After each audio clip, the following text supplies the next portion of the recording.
DX media network news. इस समय मैं पश्चिमी चंपारण बेतिया जिला के नरकटियागंज अनुमंडल में मौजूद हूं और यहाँ पे भारतीय कम्युनिस्ट पार्टी के यहाँ पे धरना और प्रदर्शन हो रहा है और माननीय यहाँ के पश्चिमी चंपारण बेतिया जिला के प्रसिद्ध नेता ओम प्रकाश क्रांति जी यहाँ पे मौजूद हैं। आइए हम इनसे बात करते हैं और जानते हैं कि किस लिए धरना प्रदर्शन हो रहा है, किस लिए सर धरना प्रदर्शन हो रहा है।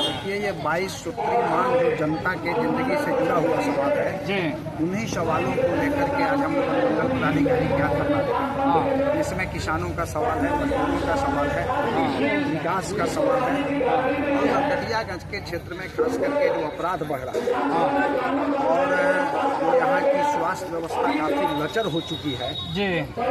दर्जनों अवैध नर्सिंग होम अल्ट्रासाउंड जांच कर यहाँ चल रहे हैं और आए दिन गरीबों की जिंदगी से खिलवाड़ हो रहा है। इन तमाम चीजों को लेकर के आज हम लोग धरना दे रहे हैं और मंडल पदाधिकारी को स्मारक पत्र सौंपेंगे और हमारे स्मारक पत्र के बाद यदि त्वरित कार्रवाई नहीं होती है तो आगे का आंदोलन होता।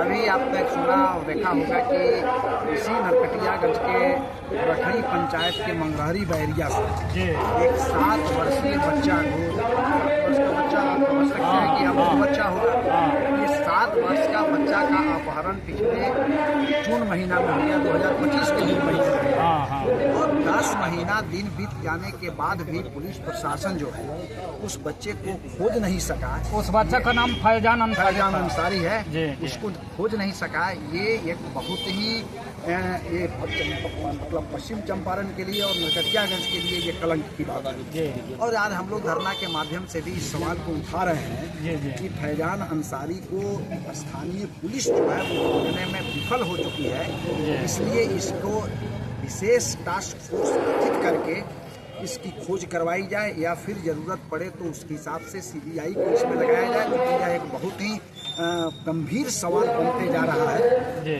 फैजान अंसारी के अभिभावक DGP मुख्यमंत्री तक का दरवाजा खटखटा चुके हैं, अल्पसंख्यक आयोग तक का दरवाजा खटखटा चुके हैं, तमाम MLA MP का दरवाजा खटखटा चुके हैं। अब ये समझ में नहीं आ रहा है कि जिन अपराधियों ने इस घटना को, इस वारदात को अंजाम दिया है, क्या उनकी पहुंच इन बड़े नेताओं से, बिहार सरकार से भी ऊपर है क्या? कहीं ऐसा तो नहीं है कि वैसे अपराधियों को कोई मजबूत संरक्षण प्रदान हो रहा है जिसके चलते उन अपराधियों पर हाथ डालने से हमारी पुलिस खतरा नहीं होगी। ये तमाम सवाल जो हैं वो भविष्य के गर्भ में छिपे हुए हैं और हम लोग चाहते हैं कि सरकार जो है इसमें त्वरित कार्रवाई करे और ये दूध का दूध और पानी का पानी और फैजान की बरामदगी यदि हो जाती है तो निश्चित रूप से दूध का दूध और पानी का पानी हो जाएगा। यह चिंतनीय विषय है। आपका नरकटियागंज में हृदय स्थलीय इस तरह का व्यवसाय के मामला में, रेलवे के मामला में आप देखेंगे, लेकिन यहाँ अपराध लगातार बढ़ते जा रहा है। ये अपराधियों का एक तरह से कहिए सेफ जोन बन गया है और मेडिकल में जो लोग काम करने वाले हैं उनके मूल और उनके गलत काम का भी ये सेफ जोन बन गया है। पदाधिकारी यहाँ पे यहीं बैठते हैं, अनुमंडल पुलिस पदाधिकारी यहीं बैठते हैं, तमाम बड़े आला अधिकारी जो अनुमंडल स्तर के होते हैं यहीं बैठते हैं।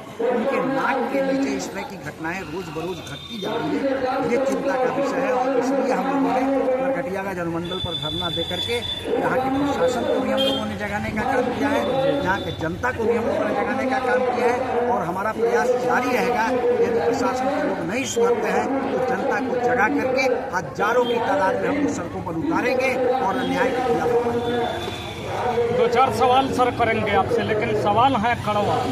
क्या अब आपको ठीक लगे या ठीक न लगे, लेकिन सवाल बनता है क्योंकि सवाल सत्ता से ही किया जाता है और नेता लोगों से ही किया जाता है। ये फैजान अंसारी के पिता हैं, इनके पत्नी और इनके परिवार की आंखों में आंखें डालकर मैंने वीडियो को कवर किया है। इनके बेटे के लिए आवाज़ हमने भी उठाया है, वो दर्द को महसूस हम भी किए हैं, लेकिन 10 महीना से जो बच्चा का अपहरण हुआ है प्रशासन खोज नहीं पाया।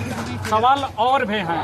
हम सर आपसे जानना चाहेंगे कि देश आज़ाद हो गया, लेकिन क्या हम लोग आज़ाद हैं कि गुलाम हैं? इस पर आप क्या करेंगे? देखिए, देश आज़ाद हो गया, हम आज़ाद है जी, इसमें कहीं जी हमारा संविधान है, हमारा लोकतंत्र, हमारी लोकतांत्रिक प्रक्रिया और प्रणाली जी।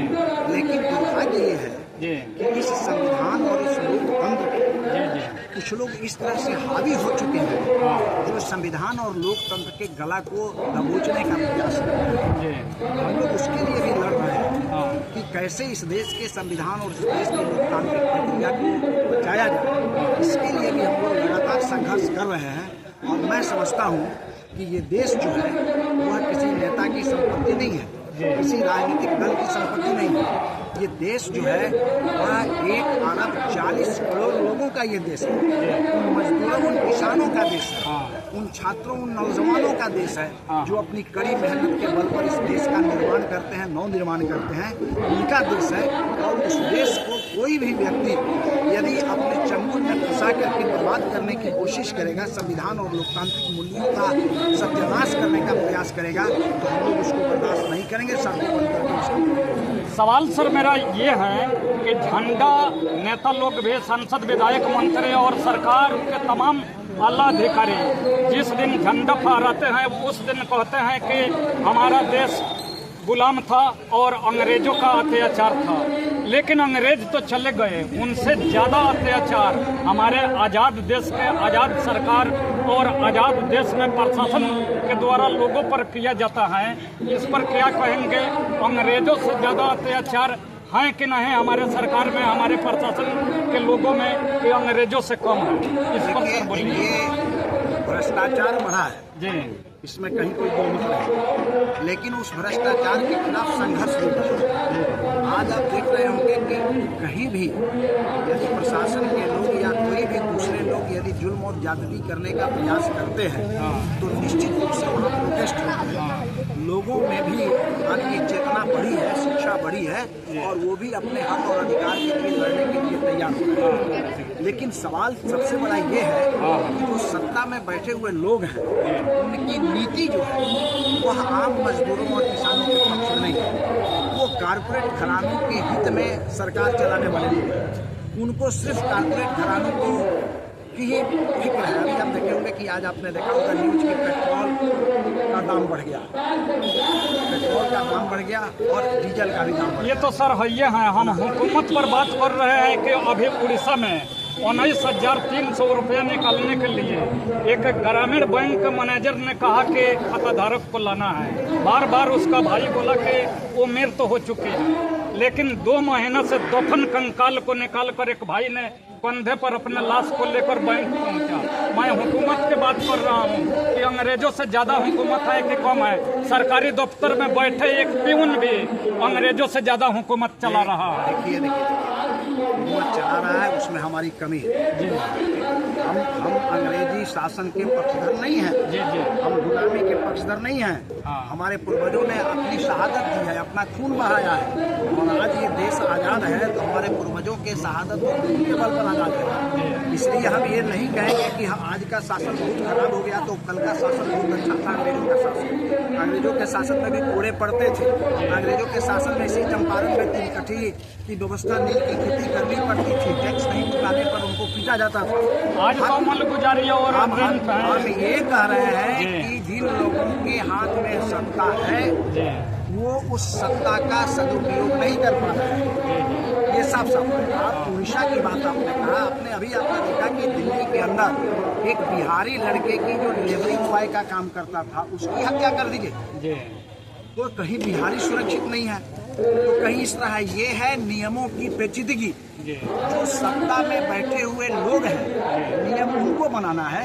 उनको नियम इतना सरल और सटीक बनाना चाहिए था कि न्याय अपने आप अंतिम मैदान पर खड़े लोगों के पास पहुंच जाए। लेकिन उन लोगों ने उस प्रक्रिया को इतना जटिल बना दिया है, जिस जटिल प्रक्रिया का नतीजा है उड़ीसा की घटना की बैंक मैनेजर कहता है कि सब ये प्रक्रिया जटिल है और इस प्रक्रिया को सुलभ बनाना चाहिए। हम लोग भी इस लड़ाई को हम लोग लड़ते हैं कि जो भी प्रक्रिया है जो जनता के लाभ से जुड़ा हुआ सवाल है, जिसका लाभ जनता को डायरेक्ट मिलता है, उस लाभ को लेने के लिए जो जटिल प्रक्रिया है उसको शिथिल किया जाना चाहिए, सुलभ और सस्ता तरीका अपनाया जाना चाहिए ताकि आम आदमी लाभ से लाभान्वित हो सके। लेकिन ये सत्ता का खेल है, सत्ता के लोग ऊपर जरूर गरीबों की बात बोलते हैं, किसानों की बात बोलते हैं, लेकिन नियम बनाने के समय में इतना टेढ़ा और टिपिकल नियम बनाते हैं कि उसका लाभ आम गरीबों को नहीं मिल पाता है। हम इसकी आलोचना एक जानकारी आपसे सर हम और लेंगे, फिल्मों में भी सुने हैं और लोगों से भी सुने हैं कि बाप हरान बा बेटा से, देश हरान बा नेता से, चोर चोर मौसेरा भाई। तो क्या पूरे हिंदुस्तान में सरकार की व्यवस्था में जो हुकूमत चल रहा है सब लोग मौसेरे भाई के जैसे हमको नजर आ रहा है? और देश बाप हरान बा बेटा से, देश हरान बा नेता से, इस पर क्या कहेंगे? चोर चोर मौसेरा भाई पर क्या कहेंगे? कि ये कहावत है, आप जब नेता शब्द का प्रयोग करते हैं तो उसमें सभी लोग जी आप बाइफरकेट करें सबसे पहले कि जो सत्ता में बैठे हुए लोग हैं और जो सत्ता से अलग हैं, दोनों में अंतर है। जी अंतर ये है, आज आप इस बात को समझ जाइए कि यदि विपक्ष नहीं लड़ा होता है, विपक्ष कमजोर हो या मजबूत हो, विपक्ष नहीं लड़ता तो शायद सत्ता में बैठे हुए लोग इससे भी ज्यादा जुल्म और ज्यादती करते। आज विपक्ष है जो सड़कों पर उतर करके बोल रहा है। आज तो स्थिति ये बन गई है देश की कि चाहे वह चुनाव आयोग हो, चाहे वह न्यायालय हो, चाहे वह एक्सिक्यूटिव हो, चाहे वह लेजिस्लेटिव हो, चाहे वो आपके जैसे मीडिया के लोग हों, मैं आपको भी कह रहा हूँ, चाहे वो मीडिया के लोग हैं जो दलाली करते हैं, आज दलाली कर रहे हैं और अपने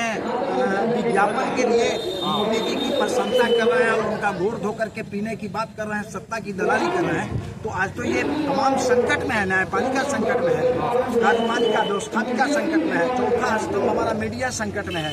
तो ऐसी स्थिति में हम इतना बड़ा कार्यक्रम यहाँ कर रहे हैं। आपके मीडिया में कितना जगह मिलेगा कि नहीं मिलेगा मैं नहीं जानता, लेकिन अभी कोई सत्ताधारी कुत्ता लेके आ जाए तो आपके मीडिया में कितना जगह उसको मिलेगा, क्योंकि आप उसके पीछे उसके कुत्ता को वहाँ तो नहीं दे रहे हैं, उसको वहाँ तो दे रहे हैं जो आपको लिफाफा मिल जाएगा, उस लिफाफा के लिए आप उसको महत्व देते हैं। मैं समझता हूँ यदि चंपारण की मीडिया ईमानदार होती तो अभी तक फैजान मिल गया रहता। आप लोगों ने, तमाम लोगों ने दबाया इस सवाल को, आज आप पूछ रहे हैं, कोई इस सवाल को नहीं उठाया, कुछ ऊपर उठाए इस सवाल को। मैंने उठाया है सर, मैं आपकी बात नहीं कर रहा हूँ, मैं आपकी बात नहीं कर रहा हूँ। कितने प्रिंट मीडिया में छपा, इतने प्रिंट मीडिया में समाचार छपा, इतनी घटनाएं घटी, ये नहीं छपता है भाई मेरे में माफ कीजिएगा, मैं आपके जैसे मीडिया को नहीं कह रहा हूँ। तमाम बड़े मीडिया के लोग जो हैं आज प्रशासन के हाथ, कोई कलेक्टर के हाथ बिका है, कोई एसपी के हाथ बिका है, कोई डीएसपी के हाथ बिका है, कोई एसडीओ के हाथ बिका है, और बिकने वाला मीडिया जिसको आज चौथे स्तंभ के रूप में जाना जाता है, वह चौथा स्तंभ नहीं रह गया है। इसलिए भारतीय लोकतंत्र पर आज संकट है, इसलिए भारत की न्यायपालिका बिक रही है, इसलिए भारत की व्यवस्थापिका बिक रही है, और इसलिए गरीबों को न्याय नहीं मिल रहा है। वही तो कह रहा हूँ कि चोर चोर मौसेरा भाई सभी लोग चोर हैं, जो सत्ता से लेकर और प्रशासन तक हैं, सभी लोग चोर हैं, लूटने में लगे हैं और मौसेरा भाई हैं। सर फैजान अंसारी के विषय में आप क्या कहेंगे? गोल्डन दास ने भी पटना में इनके लिए आंदोलन किए हैं। देखिए कौन क्या आंदोलन किया उसका जवाब मेरे पास नहीं है, मेरा अपना जवाब मेरे पास है। आप लोग क्या कहेंगे? जिला कलेक्टर के यहाँ पिछले 30 मार्च को हम लोगों ने धरना दिया था, उस समय भी इस सवाल को हम लोगों ने उठाया।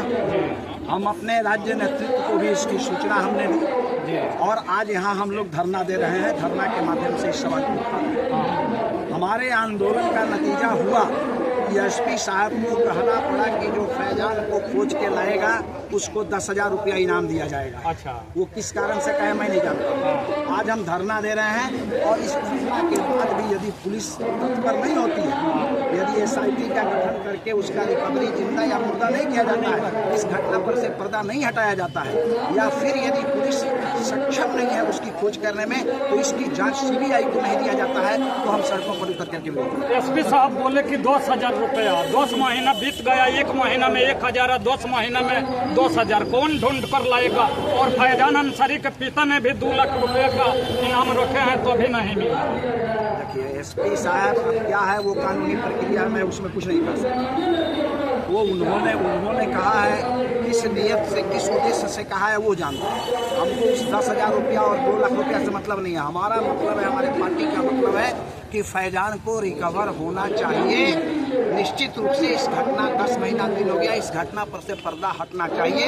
यदि प्रशासन कहता है कि फैजान अपने से ही चला गया है तो ठीक है, ढूंढ करके ला दीजिए, पर्दा हट जाए, फैजान अपने से आप चला गया है, या फिर फैजान का किसी ने किडनैपिंग किया, बेच दिया उसको, हो सकता है मार दिया उसको, कुछ भी हो सकता है। चूंकि मानव तस्करी की घटनाएं घट रही है। अभी आपने देखा होगा कि पारस हॉस्पिटल में, क्या सरकार की बात करते हैं, पारस हॉस्पिटल के अंदर एक क्रिकेटर बच्चे को चोट लगी, उसका इलाज करने के क्रम में उसकी किडनी निकाल लिया गया।